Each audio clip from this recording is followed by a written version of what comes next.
हम बताइए अच्छे से, 1 मिनट आप लोग सब साइड हो जाइए। हम इनको 5 नहीं 10 काम गिनाएंगे, वो जो उसमें से देश एक भी का गलत हो तो आप लोग संदेश सब है, खुल के विरोध सत्ता करिएगा। का द्वार प्रवेश है, राजनीति के प्रारब्ध की ये भूमि उत्तर प्रदेश है। प्रदेश है, विरोध करते हैं, बहुत विरोध करते हैं। डिबेट, हाँ हाँ, नौकरी है क्या? ये ऐसा कुछ नहीं है। बोल नौकरी देना किसी भी सरकार के लिए पॉसिबल नहीं है। 2022 का सियासी संग्राम शुरू हो चुका है। उत्तर प्रदेश में सभी राजनीतिक पार्टियां अपने दांव आजमाने लगी हैं। अब देखना होगा कि 2022 में किसका राज तिलक होगा। ये जानने के लिए हम लखनऊ के एक चौराहे पर मौजूद है, जहां पर तमाम सारे लोग यहां पर मौजूद हैं। इनसे हम समझेंगे कि 2022 में किसका राज तिलक होगा, ये देखना होगा। लेकिन अभी हम ये समझ रहे हैं कि 2022 का जो चुनाव है उसका रणनीति बिल्कुल बच चुका है, इसलिए अब तमाम सारी सियासी कायद लगाई जा रही है। तो ऐसे कुछ साथ हमारे लोग मौजूद हैं। डिबेट, हाँ, बात घुमा के कर रहे हो। डिबेट, हाँ हाँ, नौकरी है क्या? ये ऐसा कुछ नहीं है। नौकरी हर घर बोल। में सरकारी नौकरी देना किसी भी सरकार के लिए पॉसिबल नहीं है। हम भी तो हैं, हम भी तो पढ़ रहे, अच्छे ग्रेड से पास हो रहे हैं, लेकिन जब तक हम एग्जाम वो वाला क्वालिफाई नहीं करेंगे अच्छे से, हाँ, जॉब नहीं कर रहे हैं। अभी हम ये तो कार्ड, ये हमारा पेशेंट है, हमारा भाई है, और एक फोन पे सुनवाई हुई है। विधायक जी हमारे जो हैं, जो अभी सीताराम वर्मा हमारे 89 सदर से विधायक हैं। अच्छा ठीक है, आप जी का आपका डायरेक्ट विधायक जी से संपर्क है। मान लो इन भाई साहब का डायरेक्ट विधायक जी से संपर्क नहीं है तो कैसे? आम आदमी है। डायरेक्ट नहीं है वो, हमने सिर्फ उनको इतना बताया कि विधायक जी हमारे घर में ऐसी समस्या, हमारे छोटे भाई को किडनी के पेशेंट की प्रॉब्लम है कि आप इसमें कुछ मदद करेंगे। आप मानिएगा नहीं, उन्होंने अपना पर्सनल नंबर दिया, दिखाइए। पर्सनल नंबर दिया, उन्होंने बोला जाइए आप अपोलो अस्पताल में, अमित गुप्ता हमारे डॉक्टर हैं। डायरेक्ट पीएमओ ऑफिस से कॉल आया कि अगर जो सहायता हो सकती है करिए। अब इससे ज़्यादा हम बताइए कि और किस सरकार में, जब राशन फ्री है, शिक्षा फ्री है, हर चीज़ फ्री है, तब क्या करें? और तो इनका कहना है कि 2022 में एक बार फिर से बाबा की सरकार बनेगी, क्योंकि बाबा ने बहुत अच्छा काम किया। डन है, वो डन है, कोई रोक नहीं सकता। अच्छा, तो रोक नहीं सकता। आप क्या कहना चाह रहे हैं कि एक बार फिर से बाबा है ही, बाबा है ही। मैं 4th ईयर का स्टूडेंट हूँ, बीफार्म का दिल्ली से कर रहा हूँ। अच्छा, एक चीज और, अखिलेश यादव को लोग कह रहे हैं टोटी चोर। हाँ, नहीं, वो तो है, वो तोड़ के ले गए, वो तो है। कोई डाउट नहीं है। एक चीज हम करना है। 100% है, वो चोर है, चोर था, चोर है, चोर रहेगा। क्या नाम है आपका? मेरा नाम है अंकुर सिंह, सेकंड नेम है धनराज सिंह। अंकुर जी क्या करते हैं? इसमें मैं प्राइवेट जॉब कर रहा हूँ सर। एक तरफा बात ना हो, इसलिए एक चीज हम भी बोले। मैं इसमें जॉब है मेरी। लेकिन देखो, अब लोग विपक्ष ये भी उठा रहा है सवाल कि कोरोना में सरकार कहीं ना कहीं, ये सब झूठ है। तो मतलब हमारे करता धरता है जो मान लीजिए अखिलेश यादव, सॉरी योगी आदित्यनाथ जी सर, वो हमारे लोगों के लिए बहुत किया है, और योगी जी हमारे लोगों के लिए बहुत कुछ कर रहे हैं। हमारी नई पीढ़ी के लिए, हमारे कोरोना लॉकडाउन की वजह से जो मतलब कि परसेंटेज, जो हमारे जो लॉकडाउन में परसेंटेज हमारा हुआ है, मतलब कि जैसे कि हम 10,000 से 5,000 जो भी सैलरी कमा रहे हैं महीने की, उसमें हमारी बढ़ोतरी, और या फिर राशन में, हर एक चीज़ में हमारी हर एक में राहत मिल रही है हमको। हम आपको लेकिन विपक्ष ये भी तो कह रहा है कि सरकार राशन बांटकर कहीं ना कहीं जनता को लुभा रही है। ये गलत सोच है, ये निगेटिव सोच है सर। इसके लिए मैं आप कोई कुछ नहीं कर सकता हूँ, पर ये जो सोच रहे हैं कि योगी जी हमारे मतलब ये सब बांट के अपनी वोटिंग सिस्टम बढ़ा रहे हैं, ये गलत है सर, ये गलत है। अच्छा, कोई 2 काम बताइए सरकार के जो बहुत अच्छे लगे हों। हमारे लिए हमारे सिस्टम में पहला सिस्टम ये है कि जो किसान के लिए जो जनता की है, हाँ, हम बताएंगे 5 काम। पहले हम एकदम गुंडागर्दी खत्म, वाले। हाँ, महिला सुरक्षा, कहीं वहां से घूमो आराम से, लेट कोई मारपीट खत्म। हाँ, तो दो तो सबसे बड़ी और गुंडागर्दी खत्म। वही लाइन ऑर्डर हो गया मेन। और सबसे बेस्ट। ओके बात, हाँ, ओके बात। ओके बात मत। और हमसे पूछ लीजिए ना, हम बताएं। हाँ, तो कहते ठीक है विरोध करिए। विरोध करने से पॉपुलैरिटी घटती नहीं है, बढ़ती है, हर किसी को मालूम है। विरोध उसी का होता है जिसी का नाम होता है, ये सब आपको पता है। अब आप काम सुनिए। और कहीं ना कहीं लोकतंत्र में विरोध करने का अधिकार भी है। ये तो है ही है, लोकतंत्र में है। विपक्ष अगर विरोध नहीं करेगा तो वो तो हमेशा कहते हैं हम 403 सीट जीत जाएंगे, लेकिन आपको और हमको तो रियलिटी पता है। वोटवा जब हम देंगे तब 4 सीट जीतेंगे। बिल्कुल। या बिना वोट दिए 400 सीट, मैं भी तो वोटर हूँ इस बार विधानसभा का।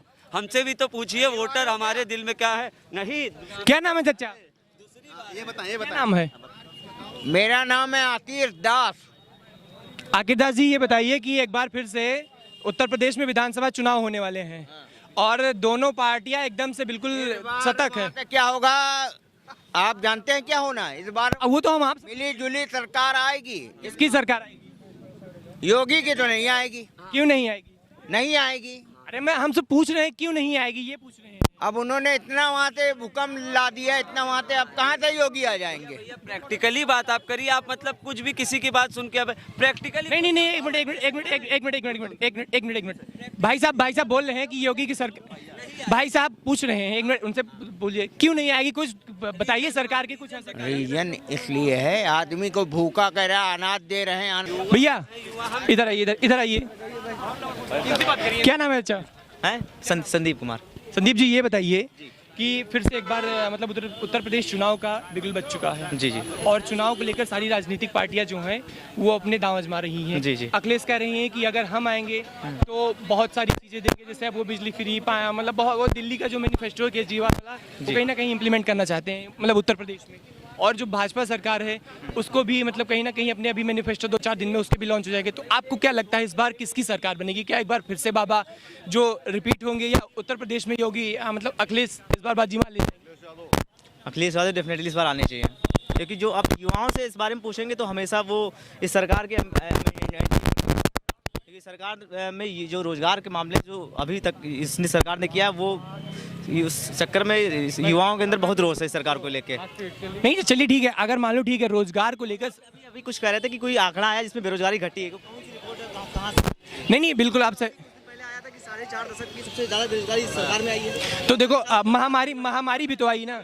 अगर देखो महामारी के दौरान में अगर कोई सरकार अभी महामारी है नहीं कि नहीं है, ये बताओ कि ओमी आप उनसे इंटरव्यू ले लेंगे बजाय, आप सबसे पहले पत्रकार आप हैं, आपको ये बताना पड़ेगा, ये आप ही आंकड़ा आंसर लेके आ रहे हैं, सबसे पहले ये बताइए। आपका क्या नाम है? मेरा नाम अमित वर्मा है। नहीं देखिए अमित जी आपकी राय जानने आए हैं। हमने भी आउटसोर्सिंग से डाटा पता किया है और हमारा कोई पक्ष नहीं है, ना हम सपा के पक्ष में ना जो बेरोजगारी का डेटा देती है। हाँ अभी गवर्नमेंट का डाटा आया है, वो जो उन्होंने रिलीज किया है 2018 का रिलीज किया है, अभी का डाटा नहीं है। वो बहुत दिनों से 19 में छुपाए रखे हुए थे, जो ठीक है ना छुपा। तब उन्होंने कहा 45 साल की सबसे ज्यादा 18 तक की बेरोजगारी सबसे हाई लेवल पे थी, और अब अगर निकालेंगे ना तो अब तो बहुत ऊपर जा चुकी होगी। अभी स्वतंत्रता के बाद इतनी बेरोजगारी कभी भी नहीं हुई होगी, किसी भी परसेप्टिव से देख लोगे, अभी कहीं पे भी देख लीजिए। ये 18 का डाटा निकाला है, 19 में उन्होंने नहीं निकाला क्योंकि चुनाव था लोकसभा का, इसलिए उसके डर से नहीं निकाला। अब उसको रिलीज किया गया। अगर आज का निकाल लेंगे ना 21 का, अगर 21 का निकालेंगे तो बहुत हाई चला गया होगा उसकी। आप तो भाई देखो 20 से लेकर 21 के बीच में पेंडेमिक तो रहा, वो भी तो ध्यान दो। हाँ तो ये तो मैं 18 का डाटा दे रहा हूँ। जब 45 साल में सबसे हाई उस समय का डाटा है, सबसे हाई बेरोजगारी थी। 18 तक की डाटा मैं बता रहा हूँ आपको। अभी इधर डाटा नहीं, अगर इधर का बता देंगे ना तो आप सुन भी नहीं पाएंगे, इतना भयंकर डाटा है मेरे पास अभी भी। सर एक सिंपल सा सवाल है आप लोगों के लिए, सब आप पढ़े लिखे लग रहे हैं और बहुत। अगर इनसे व्यू लेने तो मैं नहीं दे पाऊंगा। ठीक, व्यू आपका व्यू सुनने के बाद ही मिलिए ना। मैं तो कोई भाजपा का वो नहीं हूँ, प्रवक्ता नहीं हूँ। मेरी बात सुनिए, 2014 हाँ ठीक है हाँ हर बार हम लोगों ने जी एक मिनट होल्ड डाउन। आप मेरी सुनिएगा। हाँ सुनिए आप मेरी सुनिए। हेलो आप लोग भाई साहब प्लीज थोड़ा सा मास्क पहन लो।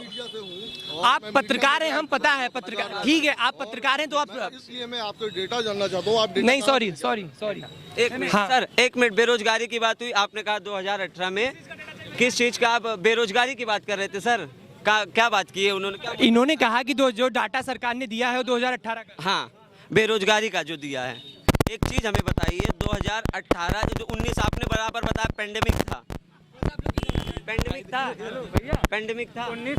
एक बात बताइए, मेरी बात बस इतनी सी आप रिकॉर्ड करके रखिए।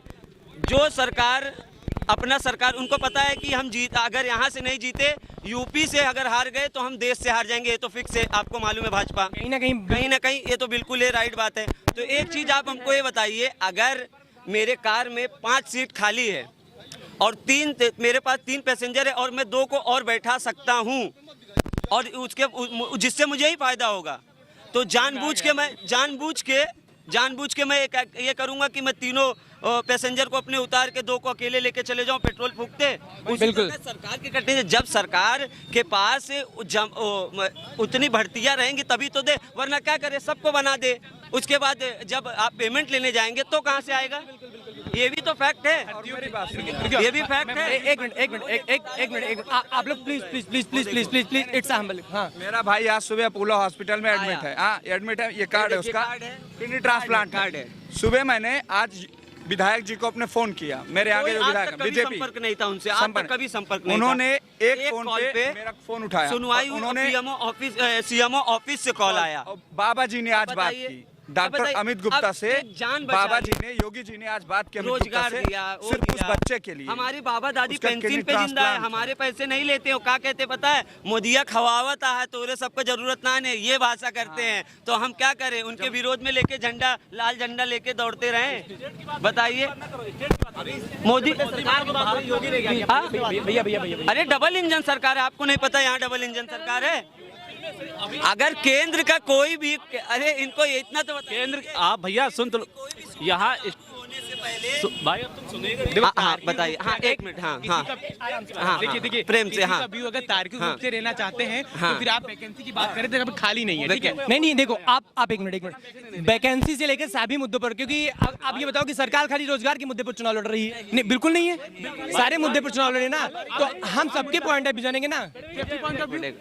एक मिनट सर, हाँ, युवा ही देश को चलाएंगे आगे, ये अभी आपको पता ना, हम चलाएंगे ना आप चलाएंगे। अगर हम युवा है तो हम ही चलाएंगे। आने वाला भारत कैसा होगा युवा डिसाइड करेंगे। जो 60 साल के हो गए उनका गया, आप आने वाला युवा ही डिसाइड करेगा भारत कैसा होगा। जब युवा मजबूत होगा, ठीक है, तभी देश मजबूत होगा। अगर आपने युवा की कमर तोड़ दी तो देश की कमर ऑटोमेटिक तोड़ गई। बिल्कुल ना, आप एनसीआरबी का डाटा उठा के देख लीजिए, गवर्नमेंट ऑफ इंडिया रिलीज करती है, ठीक है, कौन आगे है पता चल जाएगा कि क्राइम का रेट क्या। अगर आप बोलने की जरूरी थोड़ी ना है, आप ये बोल दें कि यहाँ पे क्राइम कम कर दिया। अगर आप रिपोर्ट जो गवर्नमेंट ऑफ इंडिया एनसीआरबी का डाटा रिलीज करती है वो यहाँ पे देख लीजिए ना, यूपी का क्या हालत है। यूपी और राजस्थान सब एक ही समान पायदान पे खड़े हुए। आप रोजगार के मुद्दे पे देख लीजिए, आप रोजगार के मुद्दे, आप बेरोजगारी के मुद्दे पे देख लीजिए, आप डेथ रेट के मामले में देख लीजिए, आप कहाँ पे उसको कहाँ को आइडेंटिफाई करेंगे? एक मिनट आप बताइए।